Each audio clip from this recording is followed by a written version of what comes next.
fifalianao antsika ny afaka mandinitra ny zavatra nisy efa tany amin'ny 503 taona nefa mbola misy fampianarana ho antsika mandraka androany.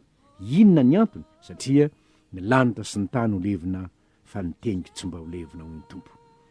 Ary noho izany dia fifaliana ho antsika mandrakariva ny afaka miaraka mandinika ny tenin'Andriamanitra.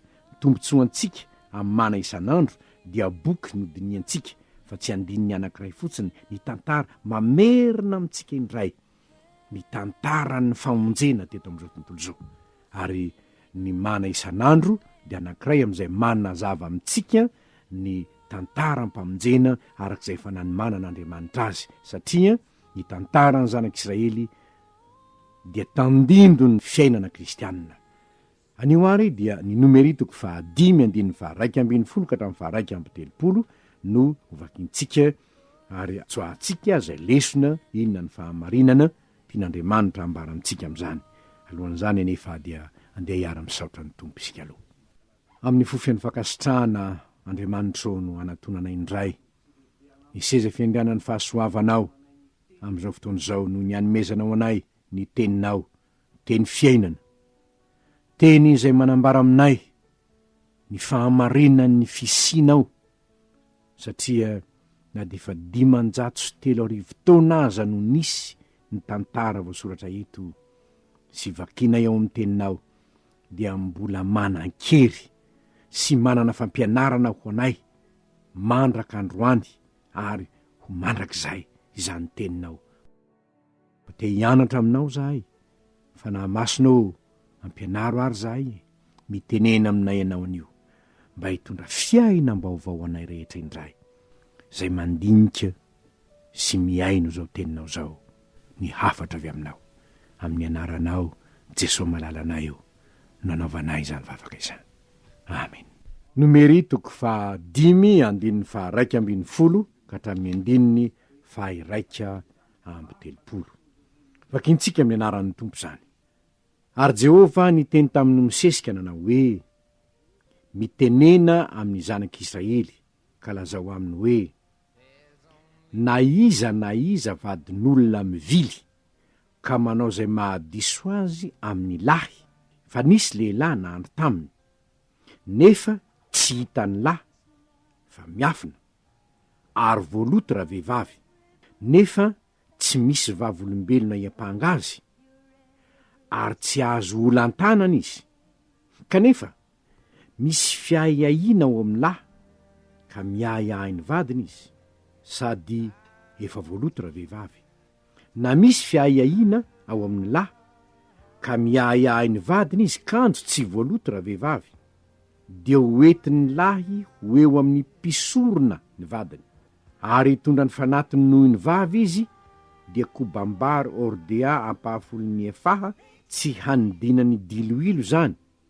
sady tsy asiny ditika azy manompofony, satria fanatitra nohony ahiahy zany, de fanaty-pahatsiarovana ampahatsiaro eloka, ary hampanakaiky azy ny mpisorona ka ampitoetra azy eo anatrehan'i Jehova, dia haka rano masina Leviatany ny mpisorona, ary ny vovoka eo amin'izay toerany taberna kely dia angalan'ny mpisorona ka ataony amin'ny rano, ary raha vehivavy dia hampitoerin'ny mpisorona eo anatrehan'i Jehova ka harakarakany ny volon-draha vehivavy, ary ataony eo an-tanany ny fanaty-pahatsiarovana, dia ny fanatitra noho ny ahiahy, ary ho eo an-tanany mpisorona ny ranom-pangidiana zay mitondra ny ozina, dia ampianinan-draha vehivavy ny mpisorona ka hanao aminy hoe, raha tsy nisy lehilahy nandro taminao ka tsy nivily niala tamin'ny vadinao ho amin'ny faly taona ianao, dia afaha amin'ity ranom-pangidiana mitondra ozina ity. Fa raha nivily niala tamin'ny vadinao kosa ianao ka voaloto ihany, fa nisy lehilahy nandro taminao afa-tsy ny vadinao, dia hampianinan-draha vehivavy ny mpisorona mba hiozina ka hanao aminy hoe, Jehova anie hanao anao ho fiozonana sy ho fianianana eo amin'ny firenenao amin'ny fampifezahany Jehova ny fenao sy fampivitosany ny kibonao. Ary pirano mitondra ozina ity dia hiditra ao an-kibonao ka hampivonto ny kibonao sy hampifezaka ny fenao. Ary raha vehivavy anao hoe amen, amen. Ary ho soratany mpisorona amin'ny taratasy zany fiozonana izany, ka ho sasany eo amin'ny rano mangidy ny soratra, dia ampisotrony andra vehivavy ny rano mpangidiana mitondra ozina, ary ny rano izay mitondra ozina dia hiditra ao anatiny ho zava-mangidy. Dia halain'ny mpisorona eo an-tanandra vehivavy ny fanatitra noho ny aya, ary aevaevany eo anatrehany Jehova zany, ka ateriny eo amin'ny altara. Dia ho raofin'ny mpisorona ny fanatim-pahatsiarovana avy amin'ny fanatitra, ka ho dorany ho fofony eo ambonin'ny altara. Ary rehefa afaka zany dia ampisotroiny io rano io raha vehivavy. Ary rehefa nampisotroina ny rano izy, ary voaloto, satria nanao izay nahadiso azy tamin'ny vadiny, dia hiditra ao anatiny ny zava-mangidy ny rano mitondra ozina, ary ivonto ny kibony sady ifezaka ny feny, ka dia ho fiozonana eo amin'ny fireneny raha vehivavy. Nefa kosa raha tsy voaloto raha vehivavy fa madio, dia ho afaka izy ka hanananaka. Izany no lalàna ny amin'ny ahiahy raha misy vehivavy mivily miala amin'ny vadiny ka voaloto, na misy lehilahy azo ny fiahiahiana ka miahiahy ny vadiny, dia ampitoetra ny vadiny ao an-tranon'i Jehova izy, ary ny mpisorona anefa zany lalàna rehetra zany aminy, dia tsy hanatsindra lehilahy fa raha vehivavy kosa meloka.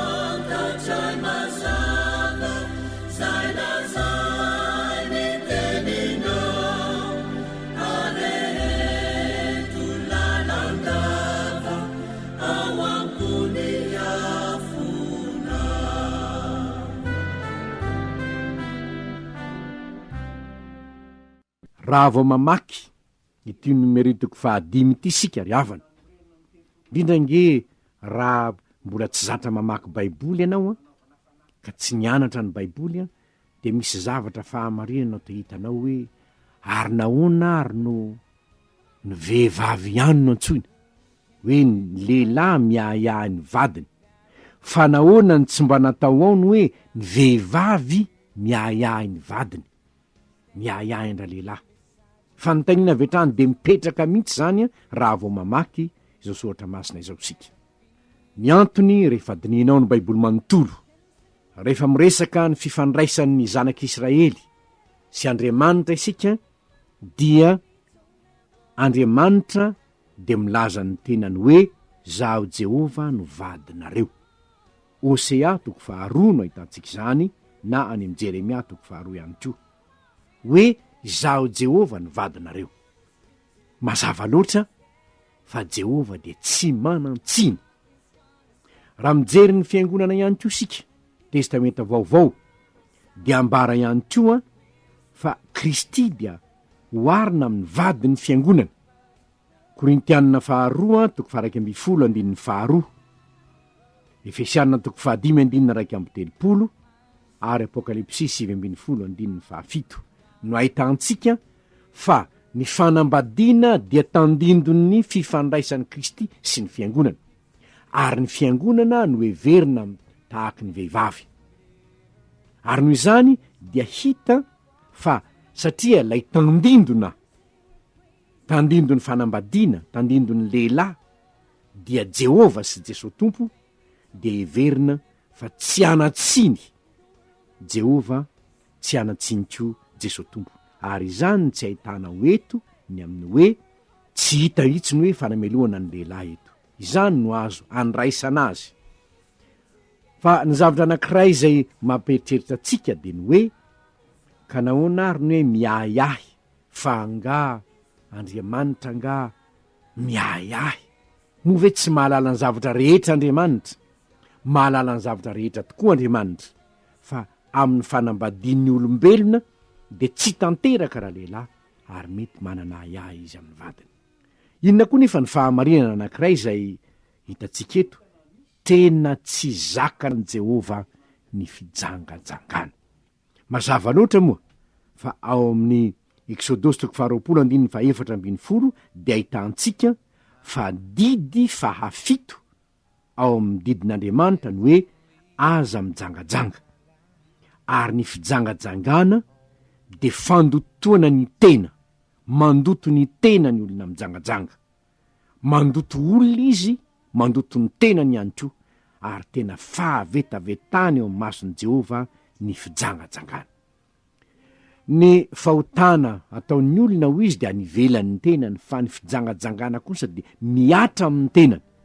Ary mazava loatra ry havana fa am'izao tsika amin'ny teny zao, ny sida ohatra de tena mampieritreritra ny hoe matetika dia avokatry ny fijangajangana ny mahatonga zany. Ny aretina vao nijerevantsika omaly ny amin'ny mahaloto ny olona ka mahatonga azy avoaka ny ivelan'ny toby. Inona moa reo ny aretinareo? Aretina marary mitsika zany ene, ka aretina any amin'ny filaina sy ny fivavine, efa nambarantsika omaly zany, vokatry ny fijangajangana ny nahatonga zany. Koa ny fahamarinana hitantsika eto de zao, halan'i Jehova ny fijangajangana. Mampalahelo amin'ny fiainana ankehitriny dia tsy zava-dehibe loatra eo amin'ny fiainan'ny olona intsony izany hoe miala amin'ny fijangajangana zany. To tsy de mampaninona ny olona loatra intsony zany, manambady izy na tsy manambady izy, de mandry am'izay vehivavy tiany andriny izy, de mandeha atsy izy, de manao tournée izy, de manao an'izao izy, de any izy, de misy aza ny sasany amin'ny fomba tany sasany hono ny lehibe de hoe anomanana vehivavy izy rehefa tonga tifo zany ny fomba tany etsetretsetra. Eo anatrehan'Andriamanitra nefa, eo anatrehan'Andriamanitra dia tena tsy zakan'Andriamanitra ny fijangajangana. Ny fahalotom-pitondran-tena tena tsy zakan'Andriamanitra izany. Ary moa tsy fahavetavetana ara-pitondran-tena ve no nandravan'Andriamanitra ny Sodoma sy Gomora, na dia nivavaka mafy ho azy aza Abrahama mpanompony, dia tsy nahalefitra ny faharatsy-pitondran-tena ny Sodoma sy Gomora, ny fiainan'ny Sodomita Andriamanitra ka nandevona any Sodoma sy Gomora. Ko raha miaino zao tenin'Andriamanitra zao ianao de mieritrereta manao ahoana ny fiainanao amin'ny fahadiovanym-pitondran-tena? Manao ahoana? Kristianina ianao, ary na amin'ny kristianina azany mo tsy mampalahelo ve ny mandre fa olona mpiaraka koralina ao amin'ny fiangonanao zao, olona samy diakoninao, ny olona samy mpandray fanasan-tompo mpandraiko amin'io ao, nefa de misy mihitsy hoe vadiny namany eo ihany no iarahany. Misy mihitsy zany, koralina namany eo ihany, tsy vadiny tsinitsinina de miaraka tsy de manao ny zosososo. Fahavetavetana ny eny fijangajangana tompoko, ary mbola tsy nesorin'Andriamanitra ny hoe aza mijangajanga, fa mbola ampiariny ny mpijangajanga dia tsy mandova ny fiainana mandrakizay. Na makao am-piangonana 530 mandra-pahafatiny aza le olona, ny mpijangajanga dia ho any amin'ny helo izy, halan'Andriamanitra ny fijangajangana. Aoka andre izany ny olona rehetra, na izy fahavetavetany eo mason'Andriamanitra ny fandotonao, ny anabavony namanao, ny vadiny namanao, fahavetavetany eo mason'i Jehova izany. Ary eto de manam-porofo amintsika ny zava-misy. Misy lehilahy anankiray ohatra, miahany vadiny izy, zany manko no titra omeny soratra masina ity hoe lalàna ny amin'ny fanatitra noho ny ahiahy. Nahoana moa ny tonga ao an-trano ny ahiahy? Raha tena mifankaty marina ny antsika, tsy ahihany vadiny ene ny olona, tsy atompoko, matokony vadiny olona efa nanao fanekena taminy ve? Nahoana ny tsy hitokiny? Fa nahoana ny tsy hitokiny rehefa avy eo? Satria misy zavatra tsy mandeha ao. Fa rehefa tena ny olona nanorina ny tokantrano sy ny fanambadiany tao amin'ny Kristy ny olona, de mifampatoky ny mpivady, izany ny tena tokony ho fiaina ny mpivady. Matoky ny vadiny izy ary mahatoky ny vadiny izy. De ngamba isany tany tenany hoe ary anao io ve pasteur mba matoky anao ve ny vadinao sady matoky ny vadinao ianao. Saky no milaza aminao tompoko fa mbola tsy niaiaia na de indray mandeha aza ny vadiko, ary tsy mbola niaiai ny vadiko aho na de indray mandeha aza. Nahoana? Satria fanambadiana naorina teo am' Jesosy ny fanambadiana ahy, ary zany ny reharehanay mahatonga niaiahy. De satria tsy mandeha am' mahitsy, tsy mandeha am' mazava eo anatrehan'i Jesosy ny olona, izany no mahatonga azy hanana fiaiaina amin'ny vadiny. Raha mifampivavaka ihany koa ny mpivady, mifampitondram-bavaka ny mpivady, de tsy fampiaiay izy satria fantany fa Jesosy Kristy tompo ilay nampiray azy dia miaro ny vadiny satria etiny am-bavaka izany vadiny zany. Ry havana, eto ary de hitatsika fa tena halan'Andriamanitra ny fijangajangana, ary tsy tia nisy fiaiaina ao anatin'ny fanambadiana, tia ny iaina amin'ny fahamasinana ny olona ao anatin'ny fanambadiana. Ary noho izany, raha sendra miaiara lehilahy, dia hitatsika ny vakitsika teo ny hoe inona no antanany marina hoetiny eo anatren'Andriamanitra izy, ampisotroana rano mangidy izy, ampitondraina fanatitra izy no niaiahy, ary eto dia Andriamanitra mihitsy ny nampanao zany, ary Andriamanitra mihitsy no hitsara ilay vehivavy raha sanatria ka nijangajanga izy, raha sanatria ka nijangajanga izy. Minona nge ny tenany rehefa netiny eo antren'Andriamanitra, ny oziny eo anatren'Andriamanitra, inona nge no vokany ampisotroana le rano mangidy izy ho izy. Ary tovy am'izany ihany angamba no hitantsika ny hoe tangena zay nampiasain'ny olona taty aoriana, testamenta taloha de nampiasain'ny olona taty aoriana hoe eto amitsika motsy hoe mba ampisotroana tangena. De mba miozina mihitsy moa, sasany hoe mively baiboly zao aho. De ho isika hoe mbola azo atao ve zany am'izao fotoana zao? Am' testamenta vaovao raha kristianina ianao, de zao fotsiny ny tenin'Andriamanitra, ny teninareo eny de eny, tsia de tsia. Raha sendra miaiany vadinao ianao de antanio ny vadinao hoe ono aky fa nisy an'izao sosy zao ve? Rehefa eny de eny, rehefa tsia de tsia amin'ny fiainana kristianina, amin'ny olona ao am' Kristy, de tsotra ihany ny tenin'Andriamanitra. Tsy mila miaiay aho na iza, fa hino aho rehefa eny de eny, rehefa tsia de tsia. Raha kristianina ianao de mazava loatra fa hiala amin'ny fijangajangana ianao. Raha ianao milaza hoe kristianina nefa ianao mbola maka vadin'olona, mbola miaraka amin'ny vadin'olona, mbola misakaiza amin'ny tsy vadinao akory, tsy kristianina ianao, mpijangajanga ianao raha mbola manao zany. Ary de milaza aminao fa mila mibebaka ianao ho any amin'ny helo ianao, raha tsy zany. Fa ny kristianina de fa nanokana ny tenany ho an'ny vadiny sy ho an'ny tompo ihany. Na lahy ianao na vavy ianao. Sasany manko mety ilaza hoe tiany eny vehivavy ihany na zay lehilahy zany mahazo manao zay tena atao. Raha lehilahy ianao dia tsarovy fa ho masina tahaka ny Kristy ianao. Raha lehilahy ianao de tsarovy zany fa Kristy de nanokana ny fiainana ho an'ny fiangonana, fa ny tsy fahamasinan-piainanao raha kristianina ianao ka lehilahy de fanazimbazimbana ny Kristy lohan'ny fiangonana izany. Raha vehivavy ianao de tsarovy fa tokony hanamasina ny fiainanao koa ianao, ka tsy anaiky ho lotoin'ny olona, tsy anaiky ho lotoin'ny iza na iza, satria tempolo ny fanamasina ny tenanao.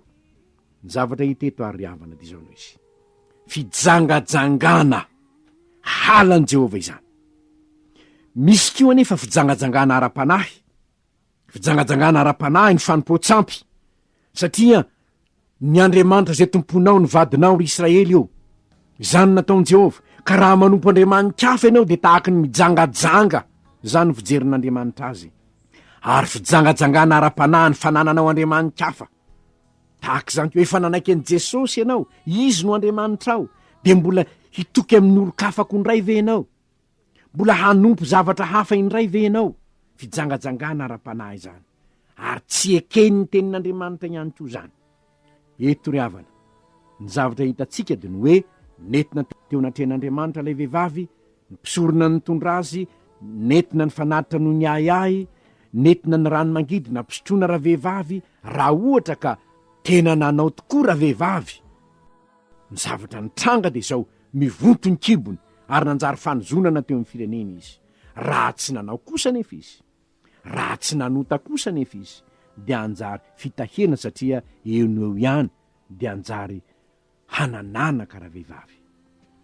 Ry havana, ao amin'ny tantara no ahitana zany ahany lehilahy zany, fa Jesosy Kristy Tompo mahafantatra mivantana ny fiainantsika izy no ilay lehilahy ny fiangonana, lay fofombady ny fiangonana, lay apakatra ny fiangonana araka ny voalazan'ny Apokalipsy 7:10. Izy de mahalala, mahafantatra ny fahotanao izy, ary zany fahalalany fahotanao izany de mahatonga azy efa nanolotra ny ainy teo ambony azo fijaliana nahavotana anao, ary tokony hiteraka fitiavana ao anatinao zany ka hiala am'izay mety ho fijangajangany ianao, na ranofo zany na ra-panahy zany, fa ny fandavanao ny tenin'ny Kristy de miteraka areti-panahy eo amin'ny fiainanao zany.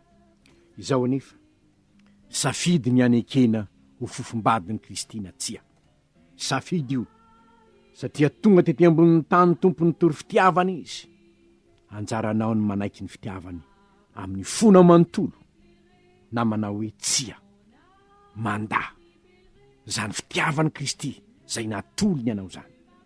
Fa rehefa ohatra kosa ianao ka nanaiky ny fitiavan'ny Kristy, tandreminy mamitaka an' Jesosy tandreminy mamitaka azy, ny fonao natolotra ho azy, ny tenanao natolotra ho azy, ka nahoana no anaiky olo-tondelahy hafa ianao, nahoana ianao no anaiky olo-tondelahy hafa ianao kosa nefa rehefa nanolotra ny fiainanao an'i Kristy ianao de tokony hanana fiainana feny fahatokina ny vadinao, ary matoa ny vadinao tsy matoky ianao, matoa izy tsy matoky ianao de misy tsy mandeha zany eo amin'ny fiainam-pianambadianareo.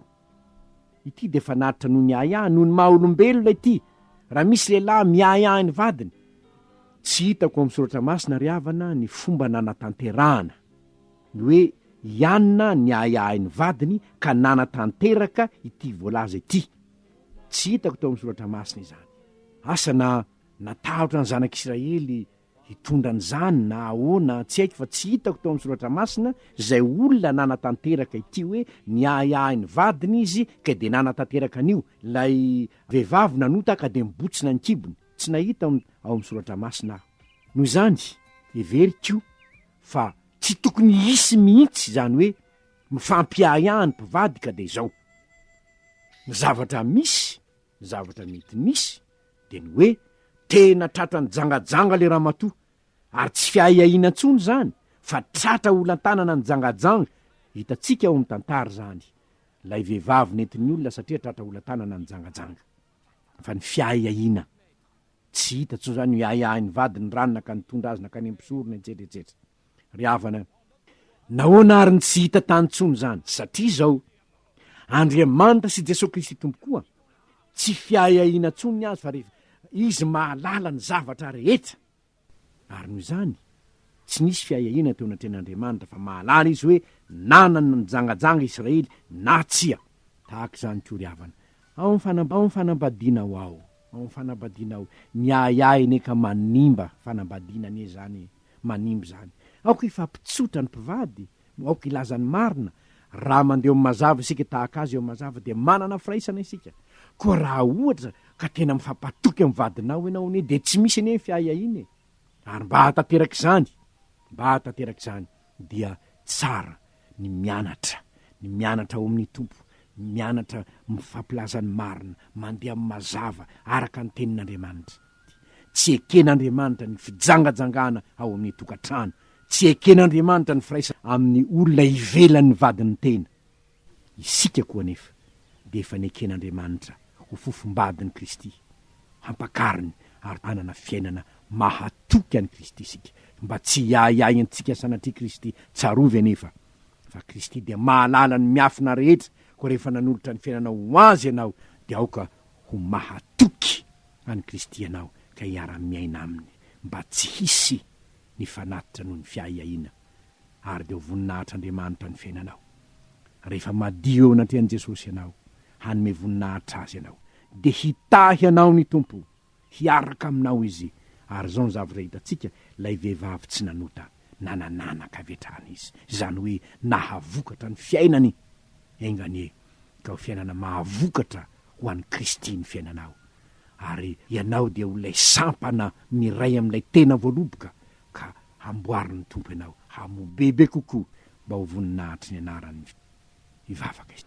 Misaotranao zay Andriamanitro no ny lesona azonay tsoahana amin'ny teninao zay nomenao fa izay fa hayve izahay de efa nataonao ho vadinao araka ny teninao hoe zaho Jehova ny vadinareo, nataonao fofombadin'ny Kristy izahay mba ho amasinina azy izany ny tena hevitrao nahatonga ny Kristy ho faty mihitsy ny solovonanay teo ambony hazo fijaliana mangataka aminao zahay. Ampio zahay ay manamasina ny tenanay ho anao mba tsy hamitaka ary tompo tsy hijangajanga ara-nofo na hijangajanga ara-panahy ka hanompo zavatra hafa na hankatoa tenin'olon-kafa fa ny teninao no ankatoavinay. De ho voninahitry ny anaranao mpamonjy io ny fiainanay mahavokatra miaraka aminao. Amin'ny anaranao Jesosy no anaovanay izany vavaka izany.